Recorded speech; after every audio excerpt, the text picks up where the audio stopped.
Thanks, Rich. I'm Ben. I'm going to tell you about little teeny radios that we call PIPs. I have a bunch here. I can hand them out.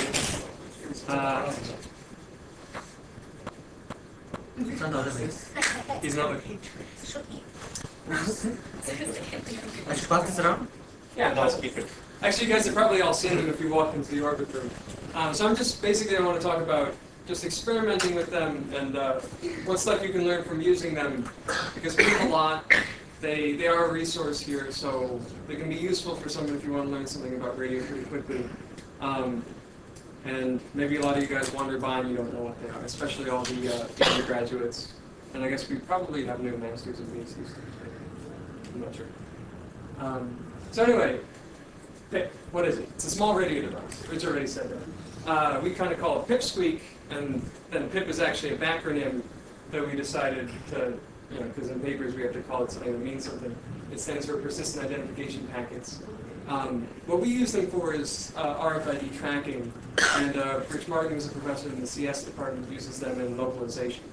So we've been using them for a lot of different things for a while now, so we understand the platform pretty well. But for you guys, it's being cut off at the end, but PIPs are basically a flexible test platform. So we had a specific use in mind when we started making them, but more generally you can use them to test a lot of things. They're just programmed in C, so I don't know if any of you guys have used modes or anything like that, but actually later on I'll talk about a better comparison between these and modes. Basically these are very, very low barrier to entry. We already have code set up to do a lot of things. So if you just want to test something with radio really quick or learn something about radio really quick, you can just sort of come over, ask for a couple, pick them up and test something. We've all written all the hard parts, so we already have code to get data from them via USB, so you can connect them to a laptop and get data. I already know how to, I've already gone through all the hard troublesome parts, so if you get stuck, you can always ask me a question. And we should really document this and put this somewhere to suppose it's something I'll have to do. But for right now, you can just ask me a question if you get stuck trying to use one of these for something, and I know the answer, probably, because we've been working with them for a while. But we've already set up things like test power consumption, which is usually pretty tough with radios. You have to collect a lot of wires to it. This is actually one that we have set up for power consumption. There's a PIP with wires on it, and we just go to the oscilloscope and we read the actual power consumption as it's used. So we can trigger on, say, a peak where the radio usage is, and we can see exactly how it looks. So we've already set up a lot of the hardware and software to do the hard parts. So what's the power consumption like? What's the power consumption like? How much does it consume? Well, it depends what you're doing with it. The radio, the CC1100 and the microprocessor one are on around 16 microamps, or 16 milliamps, and they're both on, I think. Transmitting at 0 dBm, something around 15 or 16. I mean, you can power scale it too. So it's very variable, depending on what this is. But it's a low power device. It runs on the coin cell battery, and I forgot to bring any of them. But it basically clips into here. So the coin cell provides 3 volts, and you shouldn't draw more than, I think, 12 amps with it. So it has a capacitor to smooth out the power voltage. But it's a low power device. So there are a lot of things you can measure with this. If there are different things that you haven't done with radio or that you want to check with radio, you can measure RSSI things. Like I said, you can measure power consumption. You can actually view the packet format. You can view its spectrum. So I don't know if any of you guys have. A lot of you probably haven't played with some of the equipment we have in the orbit room. But the spectrum analyzer and the network analyzer, you can actually look at the waveform of the packet. You can actually see what the modulations look like. On the vector signal analyzer, which I really need to learn how to use, but some other people have done this. They've decoded the packets from the PIP on it. So if you want to see, let's say, what it looks like when 2 packets collide, you could actually do that. You could get 2 analog packets, the analog data from 2 packets colliding. So there's a lot of data you can get out of these very simply. So at some point in time in your research, you might all of a sudden wonder, boy, what does it look like when this happens? And we can't simulate that in MATLAB. We have to do it in the real world. So there are a lot of statistics you can get. You can, like, let's say you want to know what was your packet loss when you're in 2 cars driving 65 miles per hour in a turnpike. You could gather this. Interference, like you can see how much does a microwave affect something. So you could set them next to the microwave and you can measure the interference. Signal attenuation, you know, tuneful enhance effective. You can test different materials. So there are a lot of different tests that you can do very, very quickly with these because they're just small, versatile radios. So what are the ranges? What's the range we can measure this resistance?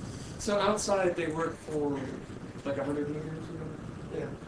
Yeah. Inside, from the orbit room, I can see them in the secretary's offices and on the other side of the orbit room. So they'll cover this whole area. They're also, I should, in a moment I'll, so okay, here's the PIP part.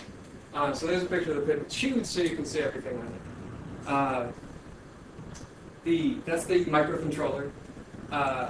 It's a C8051 MCU. It's cut off a little bit. It's just a standard microcontroller. If you haven't programmed a different microcontroller, it probably doesn't mean much to you. It doesn't really matter much because you're going to be programming it in C if you ever program it. You can, of course, embed assembly right into C, but there's usually no reason to do that. These are all the radio components in the chip. There's an antenna which is cut off. It's much longer. If you look at any of the devices we pass around, you can see them. There's a tuning network to match everything. And then there's either CC1100 or CC2400. We're usually using the CC1100, which operates around all the way from like 350 megahertz to 950 megahertz, something like that. But it's really only effective, and you can really only use it around 400 megahertz and around 900 megahertz, around like 800 to 900 megahertz. So is that its frequency operation range? Are you talking about its frequency operation range? Yeah. Yeah, the frequency operational range of the CC1100. The CC2400 works in 2.4 gigahertz. So that's just like a number, just the Yeah, that's just the model number of the chip. So those are ChipCon radios, and now TI bought them. But it's a standard radio. It's the same exact one that's used in most and used pretty much everywhere. Almost everyone uses the CC line. So you program through the USB interface? Yeah, this is the program I actually brought it so you can see. This just plugs into your computer via USB. We have a programming jig, so this connects to this, and then you put the PIP on top of these pins, and then it gets programmed. So it's really simple to program it. Not to the USB. Oh, okay. Oh well, so this connects to the USB, and then connects to all these things. So, but not through the USB on the PIP itself. So it's a serial port or something? Yeah, this is a JTAG. They call it the USB debug adapter. You can also run it in a debugger. So if you want to either step through different things in the radio. So then there's also, we have a 32 kilohertz oscillator, so we can put it into a low power sleep mode. This is how we don't run out of energy immediately. Because the clock usually runs at 26 megahertz on the microprocessor, so if we underclock it, we can make it sleep for a long time, drawing very low energy. So when we use it to transmit 1 packet a second, and it lasts for a year on a coin cell battery. So of course, if you need more power to do something else, you can hook up power to it with AA batteries and a little power pack like this. So I know Suhas isn't here, but he borrowed some to do some tests with. And he wanted them doing stuff that you couldn't normally do with the coin cell, so we can hook it up with external power. Of course, the base stations, which connect via USB, are powered via USB, so then you don't have to worry about it. So if you just wanted to test things and not worry about power, you just plug them all into the USB. So when you say you transfer packets, what kind of, you use a protocol? So the protocol we're using is just send a packet, and then that's the only part of the protocol there is. There's no. What does the packet look like? Does it have some headers? And so it's we're using MSK. That's a modulation format. Sync in the packet format. Yeah, I mean, so we have, it's 4 bytes, we use 4 bytes sync, 4 bytes of preamble, 2 bytes of data, and it's data lightened. And we run at 250 or 221 megabits a second. But all of that is programmable, so if you ever wanted to see anything else, it's programmable from really low data rates to from I think like 10 or 15 kilobits a second all the way up to 400 is its max. And actually the CC2400 that operates at 2.4 gigahertz can go faster than it, can go all the way up to a megabit a second. The signal, the bandwidth is limited to 32K as the oscillator does. The signal bandwidth? The signal bandwidth on the receiver, you can set it anywhere from 800 down to 100. And the signal, that's on the receiver, so that's really just the input filter. The bandwidth of the signal is, so in MSK, the bandwidth is sort of determined by MSK. If you use FSK or DFSK, then you can set the deviation, which determines the bandwidth, and that's programmable. So what's this That's a 32K? clock. That's for sleeping. Oh, that's, yeah, this is just the clock. It wakes it up when it's been asleep for a second. So essentially, it's the same as the sensor, as the like the off-the-shelf sensor, or it's more advanced in its computation and memory power. But So I mean, it's this PIP. is a very standard microcontroller, so it's no different than No, anything. I mean, the whole point is that it can be used as a generic sensor or more powerful than a generic sensor. I know, so it's a generic sensor. It's like pretty much all the sensors that we use in the academic fields, they all have the same hardware on them. Some of them have the MSP430 as a different processor, but they're approximately the same capabilities. It's a 16-bit microcontroller. It is pretty capable, but it is just a 16-bit microcontroller. So I mean, you can, we don't have any sensors attached to it. It doesn't have an on-chip temperature sensor. But if you wanted to test things like vibration and stuff, we don't have any on this. You'd either have to get a sensor and then attach it, and then you'd have to figure out how to get all that code working, or you could just get something else with the sensor. So how do you configure the transmitter and the receiver? Like when it's transmitting, you have one configuration, and when it's receiving, it's another configuration, right? I mean, it's just a function call to tell it to send or receive. Oh. And literally, you strobe a bit on the radio that tells it to go in the send or receive mode, and you set the register settings beforehand, or you send the data before and stay with the sender. So it doesn't do duplex mode. It's a simplex mode. It doesn't receive when you're transmitting. No, it can't do that. It's simplex. Yeah, just want it. How do you need a decoder? Like you said, you're packetizing the data, right? Yeah. So you need a decoder to see what's the raw signal.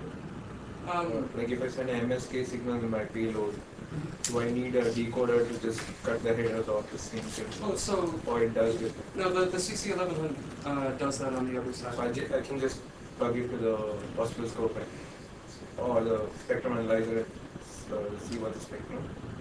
So if you're just observing the signal, then of course you'll just see the raw signal. If you want to decode the packets, you can just use a PIP as the base station. Then what does the signal mean? What do you I mean? didn't take your point. I don't understand your point. What are you asking? How can I view my signal? Say that I send a packet and the payload is MSK. Okay. And you have the headers, of course, So- sync and the preamble. So if you want to see the data in the packet, use a PIP to decode it. If you wanted to see, like, let's say you didn't know what the signal looked like in analog, then you could look at it with the spectrum analyzers.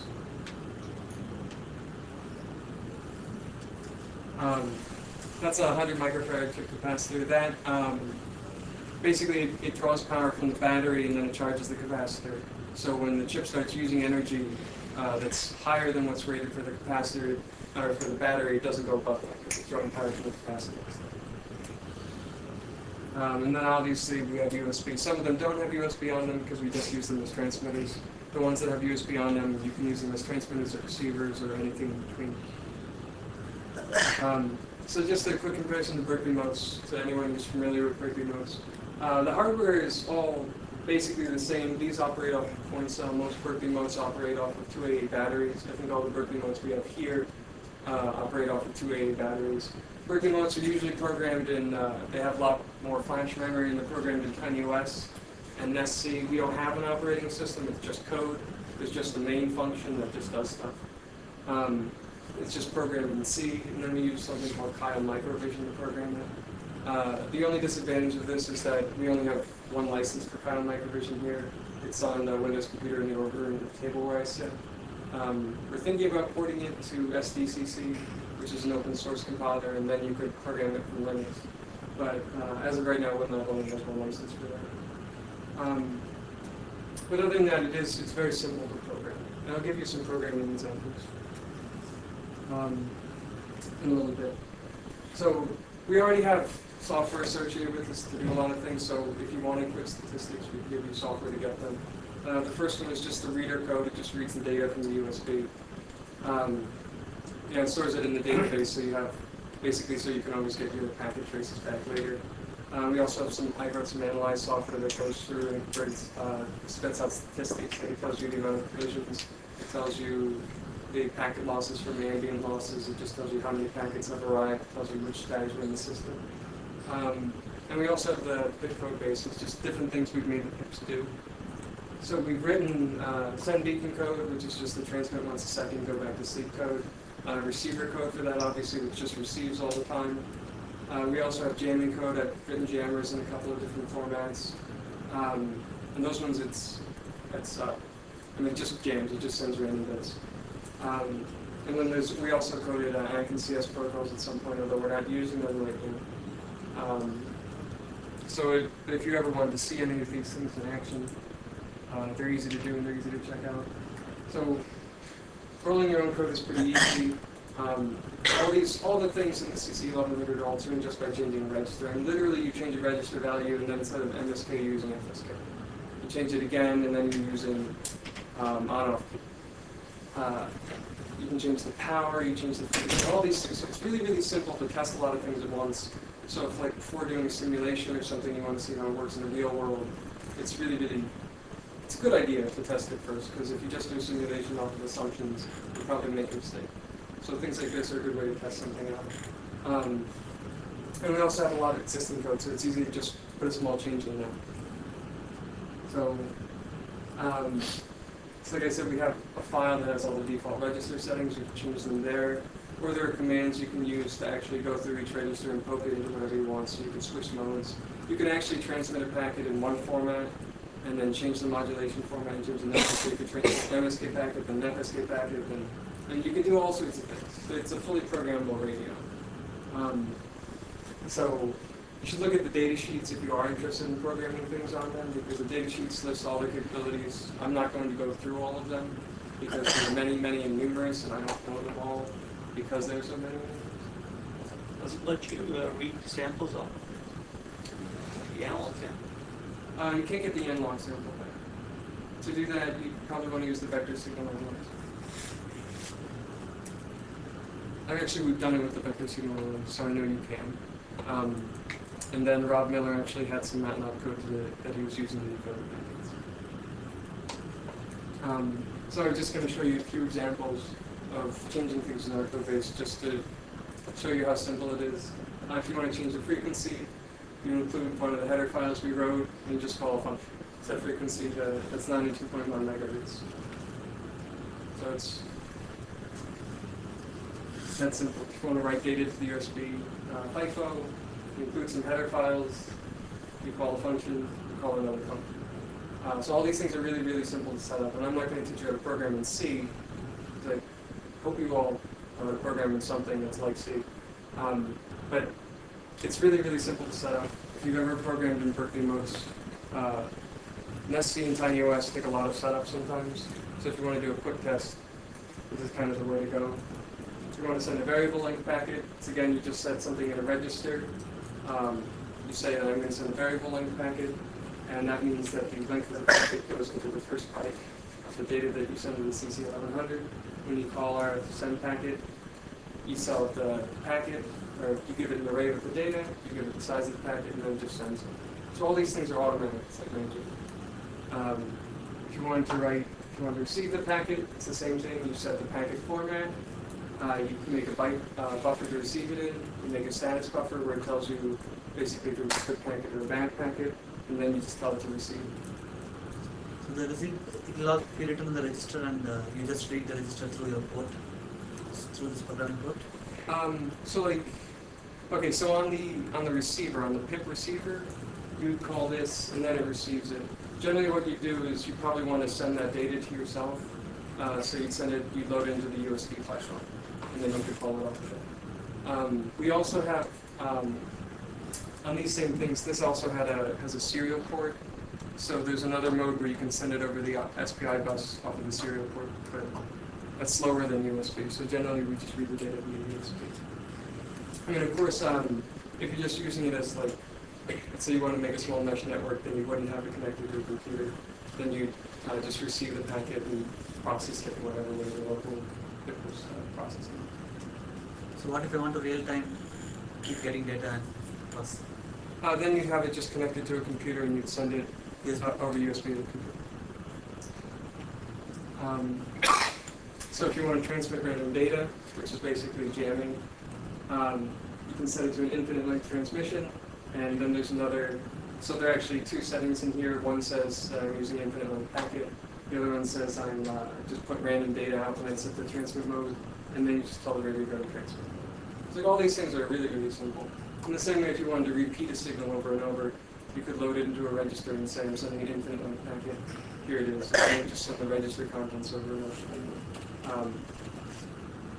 So there.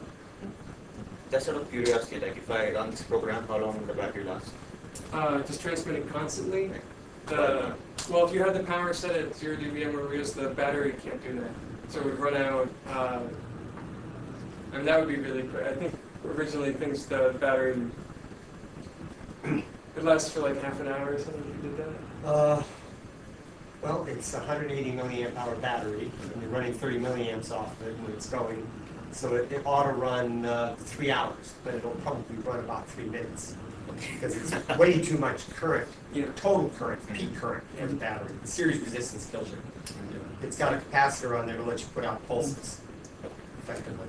So that's why I made these things. If you've seen things taped to the walls of the orbit room, you notice I made some of these with tabs at the end. They're basically they're battery stubs, so they just slide into the pit to run. So when we want to do things that take too much energy, we just run it off of those. But this is a problem with wireless sensors that nobody ever talks about, that the batteries can't handle it. Even if the battery has the right amount of total energy stored, it can't put out the energy fast enough to let you send a pulse of data to a receiver somewhere. It's that peak power that kills it. It's not available. There are a lot of companies trying to make new kinds of batteries to do that, but they haven't succeeded yet. And so that's why most sensors you see are actually big clunky things, because they have huge batteries in them. And most sensor research is on the MATLAB level where you don't worry about these kinds of things, but it also doesn't work. Which is, and that's I guess that's sort of why I'm giving this talk, because if you're just doing stuff in MATLAB, you should maybe come by and take a power measurement to see actually what your protocol looks like when you're actually drawing power from something, just to get a view of, geez, this is actually really bad.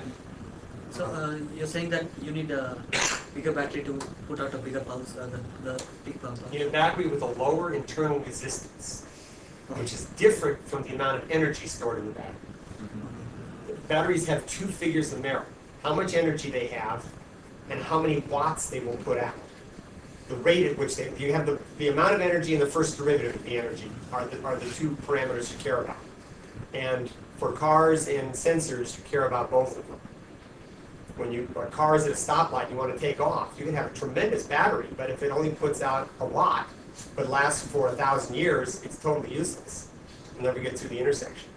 In the same way with sensors, you have to have enough energy and be able to get it out fast enough to put out, 0 dBm or 10 dBm. That's a lot of energy out of a battery.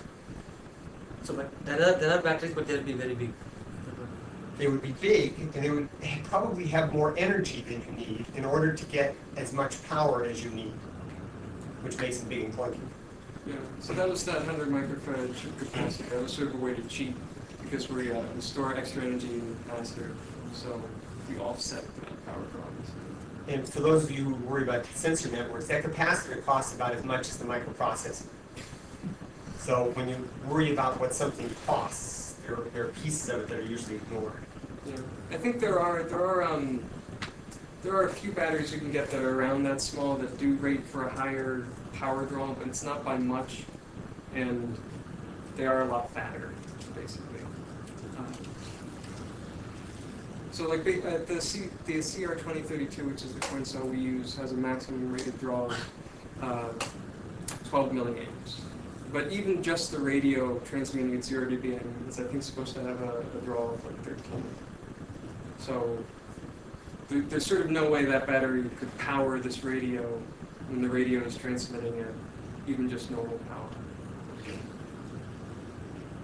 Oh, and back to my personal crusade here, and it costs more to receive. Yeah. So whenever you're thinking, anybody that's ever thinking about sensor networks has to remember that a mesh network, transmission is not the problem. It's the waiting and listening that uses all the energy. Transmission's cheap compared with listening, because listening's all the time. Transmission's only occasional, and it actually takes about twice as much energy for this radio to hear a signal as it does to transmit one. The mere listening takes, because it's over a long time, is that what? No, instantaneously it takes more power than transmission. Why is that? Well, we can sit down and go through that. I've actually been trying to find somebody that would help me. It'd be a great project for somebody's thesis, is to prove a Shannon-like proof on why receivers are so expensive. But in essence, you have a mixer in there, and it's an analog device. And in order to receive a signal, you have to have an oscillator that's running with a bigger amplitude than the signal you want to detect. A lot bigger amplitude than the signal you want to detect. So you don't have shot noise, you don't have all kinds of 1/f noise in it. Running that analog oscillator uses a lot of power. So you end up using about 30 milliamps to run the receiver. We can't even run the receiver on the battery, but unless you do it sort of instantaneously. Well, so you can. It's not that much to it. No, but it's enough that you wouldn't want to sit there and listen for a minute. Listening for a minute would wipe you out. So you can also, of course, you can adjust the gain, like the power that you put into it. But the problem with that is you don't know the strength of the signal that you're getting in. So without that a priori knowledge, it doesn't really help you. So the dynamic range also kills you. For example, let's say Dynamic range, more dynamic range you have means that the oscillator has to run at an amplitude level bigger than the top of the dynamic range, even if it's a weak signal. So that takes a lot of power. So this is why I have this on. It's urging you to keep in mind that these are great to do quick tests. So before you write your, after you write your simulation and you say, look, this is such a great protocol, it transmits hardly ever, and it's so power efficient, you can just test it out and just see what the actual power emissions look like. Because a lot of people, I've read a lot of papers that say a protocol is really power efficient because it's transmitting those packets, and then they have the receiver on all the time or something like that. And it's just not the case. A lot of things are more costly than you think. And also, if you just want to use the tools in the orbit room, or you want to see what these different video things look like, the picture there, we have a lot of them. I'm usually not using all of them, except for sometimes when I am. But usually I'm not. So usually you could come by and pick a couple up and use them for tests. Like if you just want to see the effects of jamming or other transmitters or a lot of things, separate from the whole orbit system, because of course you have the orbit system too, which is similar, but I guess in a larger varied energy.